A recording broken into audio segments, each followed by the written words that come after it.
శ్రీమాత్రే నమ. జై గురు దత్తాత్రేయ నమ. ఈ వీడియోలో మనం తులారాశి వారికి మే 1వ తారీఖు నుంచి 15వ తారీఖు మధ్యలో జరగబోయే పక్ష ఫలితాలు పరిశీలిద్దాం. మరి తులారాశి వారికి రవి బాధకుడు. అటువంటి రవి సప్తమ స్థానంలో చేరాడు, అంటే పైపెచ్చి ఉచ్చులో ఉన్నాడు. అందువలన ఈ సమయంలో మీ పైన మీ జీవిత భాగస్వామి యొక్క డామినేషన్ అన్నది పెరుగుతుంది. ఒక విధంగా వారికి వృత్తిలో, వ్యక్తిగతంగా, రాజకీయంగా వారి యొక్క హోదా పెరగడం వల్ల, చాలా బిజీగా ఉండడం వల్ల మీ గురించి అస్సలు పట్టించుకోవడం అన్నది జరగదు. ఒక విధమైనటువంటి మానసిక అశాంతి లాంటిది మీకు ఈ సమయంలో ఏర్పడే అవకాశం ఉంది. అంటే ఇది కేవలం స్త్రీలకే కాకుండా మగవారికి కూడా వర్తిస్తుంది. అంటే భార్యకి మంచి హోదా పెరగడం వల్ల, బాగా బిజీగా ఉండడం వల్ల మీ యొక్క అన్యోన్యత కొద్దిగా ఇబ్బంది వచ్చే అవకాశం ఉన్నది. దాని తర్వాత ఆరోగ్యపరంగా మీరు ఒక విధంగా శ్రద్ధ తీసుకోవాల్సి ఉంటుంది. సడన్గా ఏదైనా మీకు మరి హెల్త్ పరమైనటువంటి ప్రాబ్లం రావచ్చు. ఇక్కడ బలమైన గ్రహం ఏంటంటే మనకి కుజుడు. మరి ఇది కూడా సప్తమాధిపతిగా, ధనాధిపతిగా దశమ స్థానంలో దిగ్బలుడై ఉండడం కూడా జీవిత భాగస్వామి యొక్క స్టేటస్ అన్నది చెప్తూ ఉన్నది. బాగా బిజీగా ఉండడం జరుగుతూ ఉంటుంది. అయితే వ్యక్తిగతంగా మీకు కూడా వృత్తిలో చాలా సమర్థవంతంగా నిర్వహిస్తారు.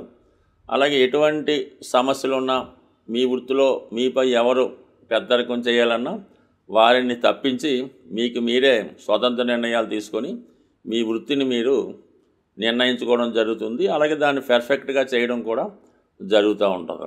ఆర్థిక పరంగా కూడా మీకు గతంలో కన్నా ఇప్పుడు చాలా వరకు ఆదాయం పెరిగే అవకాశం ఉంది. ఇక రాశ్యాధిపతిగా ఉన్నటువంటి శుక్రుడు 6వ స్థానంలో ఉచ్చులో ఉండడం, బుధగ్రహంతో కలిసి ఉండడం వల్ల మీలో ఉన్నటువంటి టాలెంట్ ఇంకా ఇంప్రూవ్ చేసుకొని మీ వృత్తిలో మీరు బాగా నైపుణ్యం పెంచుకొని మిమ్మల్ని మీరు రుజువు చేసుకునే విధంగా ఈ సమయం స్టార్ట్ అయింది. ఇది ఎక్కువగా సినిమా, టీవీ, మీడియా, అలాగే సాఫ్ట్వేర్ రంగంలో వారికి చాలా మంచి గుర్తింపు రావడం జరుగుతూ ఉంటుంది. అలాగే మెయిన్గా ఏంటంటే వృత్తిలో పోటీ పెరిగినప్పటికి కూడా మిమ్మల్ని మీరే నెంబర్ 1గా మీ స్థాయిని నిలుపుకూర్చుకునే అవకాశం ఉంటుంది. ఈ రాశిలో ఉన్నటువంటి స్త్రీలు వారి యొక్క వృత్తిలో చాలా ప్రావీణ్యం సంపాదించే అవకాశం ఉంది. ముఖ్యంగా ఈ తులారాశిలో ఉన్నటువంటి స్త్రీలకు ఏంటంటే ఈ ఆటోమొబైల్ రంగం అవ్వచ్చు, బ్యూటీ పార్లర్కి సంబంధించిన అవ్వచ్చు, అందానికి సంబంధించింది, అలాగే ఈ గోల్డు, 1 గ్రామ్ గోల్డు, టైలరింగు, ఈ బొటిక్కు, వీటన్నిటిలో కూడా వారి వారి స్థాయిని మంచి ఉన్నత స్థాయిలోనే వారు కొత్తగా ఉపాధి అవకాశాలు కానీ అటువంటి దాంట్లో ఉద్యోగ ప్రయత్నాన్ని చేసే ఫలితాలు కూడా ఫలించే అవకాశం ఉంది. అంటే మొత్తం మీద 99% ఈ తులారాశిలో ఉన్నటువంటి ఎవరికైనా, అబ్బాయిలకైనా అమ్మాయిలకైనా ఉద్యోగం లేదు, ఖాళీగా ఉన్నామన్న మాట అయితే 100% రాదు.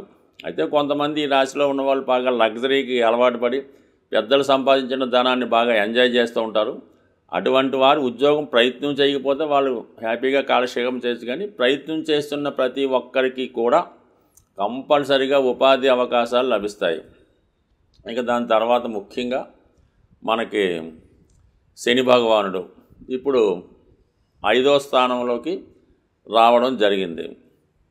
5వ స్థానంలోకి అంటే ఇంకా రాలేదు, ప్రస్తుతం 6వ స్థానంలోనే ఉంటూ ఈ రాశి వారికి శని భగవానుడు కూడా 6వ స్థానంలో ఉండడం, శుక్ర, బుధ, రాహుగ్రహాలు కూడా 6వ స్థానంలో ఉండడం వల్ల చాలా వరకు అటు మీరు సినిమా పరిశ్రమలో కానీ, రైల్వేస్లో కానీ, మెడికల్లో కానీ ఏ రంగంలో ప్రవేశించాలన్నా దానికి తగినటువంటి విజయ అవకాశాలు చాలా పుష్కలంగా ఉండడం జరిగింది. అంటే ఓవరాల్గా పరిశీలించినప్పుడు అటు దశమంలో దిగ్బలుడైనటువంటి కుజుడు, 6వ స్థానంలో వృత్తికారక శని, ఇవన్నీ కూడా మిమ్మల్ని కంపల్సరిగా వృత్తిలో మంచి నైపుణ్యాన్ని ఇవ్వడం జరుగుతూ ఉంటుంది.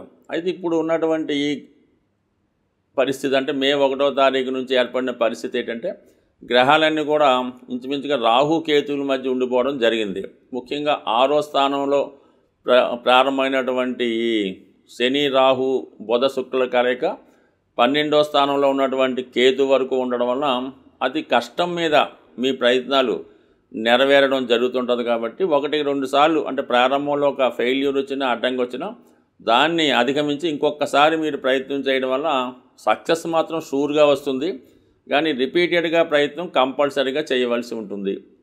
వెయ్యిలో ఉన్నటువంటి కేతు భగవానుడు మీలో ఎక్కువ ఆధ్యాత్మిక చింతన పెరుగుతుంది. రహస్యంగా డొనేషన్ చేస్తారంటే ముఖ్యంగా ఎలా ఉంటుందంటే మీరు సంపాదించిన ధన సంపాదనలో కొంత భాగం ఒక డొనేషన్స్కో ఒక దైవానికో దేనికో దానికి కేటాయించడం జరుగుతూ ఉంటుంది. ఆ విధంగా చేసుకోవడం కూడా మీకు జీవితంలో ఇంకా సక్సెస్ రావడం జరుగుతూ ఉంటుంది. అంటే ఉదాహరణకి మీకు ఒక నెలకి ఒక 3 లక్షల శాలరీ ఉందనుకుందాం. ఒక 10,000 వెంకటేశ్వర స్వామికి ఇద్దామని మొక్కుని పక్కన పెట్టండి. కంపల్సరీగా మీ సంపాదన 10 లక్షలకు కూడా చేరిపోయే అవకాశం ఉంటుంది. సాధారణంగా మనం ఇప్పుడు రాసులు, గ్రహాలు, నక్షత్రాల ఆధారంగా ఈ గోచార ఫలితాలు మాత్రమే చెప్పడం జరుగుతుంది 12 రాశుల వారికి కూడా. అంటే ఒకే రాశిలో కొన్ని కోట్ల మంది ఉండడం జరుగుతూ ఉంటుంది. అందరికీ ఒకేలాగన్నది ఎప్పుడూ కూడా ఉండదు. మనం ఇప్పుడు చెప్పిన ఫలితాలు కొన్ని పాజిటివ్ ఉండొచ్చు, కొన్ని నెగిటివ్ ఉండొచ్చు. అయితే ఏంటంటే మీ యొక్క జన్మ జాతకంలో ఆ జన్మ పత్రికలో మీకు ఏదైతే రాసి పెట్టి ఉందో అది మాత్రమే గోచార రీత్యా ఆ ఫలితాన్ని మీరు అనుభవించేలాగా ఈ గ్రహాలు చేయడం జరుగుతూ ఉంటుంది. జాతకంలో లేనిది మనం ఎంత ప్రయత్నం చేసినా గురువు ఎక్కడికి వచ్చినా కూడా జాతకంలో ఉంటేనే ఆ ఫలితం జరుగుతుంది. ముఖ్యంగా సంతానం, వివాహం ఈ రెండు కూడా పూర్వజన్మ సుకృతం బట్టి పూర్వజన్మ ఫలితం బట్టి ఆధారపడి ఉంటుంది. అందువలన గురువు 5లోకి వచ్చాడంటే సంతానం కలుగుతుంది, మీరు చెప్పారు కలగలేదు.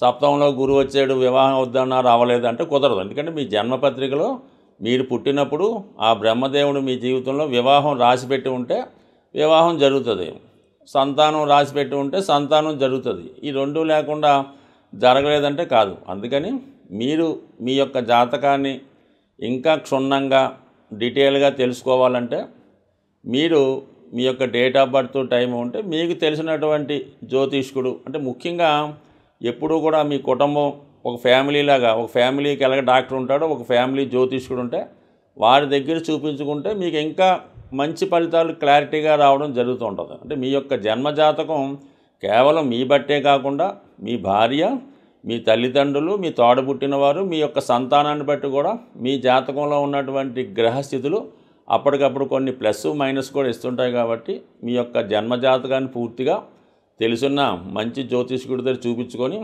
ఆ విధంగా మీరు ఫలితాలను తెలుసుకుంటే మీ జీవితంలో ఉన్నటువంటి సమస్యలు పరిష్కారం అయ్యే అవకాశం ఉన్నది. సో అలాగే ఏదన్నా జాతకంలో బలం పెరగాలంటే పుణ్య కార్యక్రమాల ద్వారా దైవ బలం పెంచుకునే అవకాశం ఉంది. అంటే ఎవరు ఎక్కువగా మనం దానం చేయడం వల్ల, ఇతరులకి సహాయం చేయడం వల్ల, వృద్ధులకి సహాయపడడం వల్ల మీ యొక్క పుణ్యఫలం పెరుగుతుంది. అంటే ఏదైనా అష్టమం అన్నది మన కష్టాలకు కారణమవుతుంది. మనం చేసే ధర్మాల ద్వారా, డొనేషన్స్ ద్వారా కంపల్సరీగా మీ యొక్క అదృష్టం పెరుగుతూ ఉంటుంది. ధర్మం అది చేసేటప్పుడు కూడా అది ఊరిగా పెద్దగా మనం ఈ పేరు చెప్పుకొని పబ్లిక్గా ఇంత దానం చేసాం, ఈ పలానా గుడిలో ఒకసారి ఏం చేస్తుంటారంటే ఏదో ఫ్యాన్ ఒకటి వేస్తుంటారు, దానిపైన పలానా వాడు ధర్మం అని రాస్తారు, అంటే డొనేషన్ అని రాస్తారు.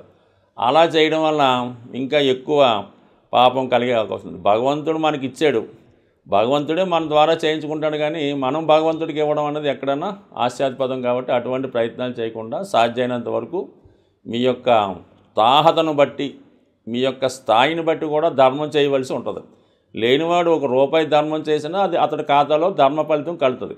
అయితే ఉన్నవాడు వాడి స్థాయిని బట్టి వాడు కూడా ₹1 చేస్తే వాడికి పెద్దగా ఫలితం రాదు, దానివల్ల ఉపయోగం కూడా లేదు. కాబట్టి ఏదన్నా ఒక పని చేసినప్పుడు అది అవతల వాడికి ఉపయోగం ఉండాలి, అది మీ యొక్క స్థాయికి తగ్గట్టుగా ఉండడం జరుగుతుంది. అందుకే మొత్తం మీద ఎక్కువ ధర్మ కార్యక్రమాలు చేయడం వల్ల కంప్లీట్గా మీ యొక్క దోషాలు పరిహారం అవుతాయి. అలాగే మూగజీవులకు కూడా సాధ్యమైనంత వరకు సేవ చేయడం అన్నది మంచిది. స్వస్తి.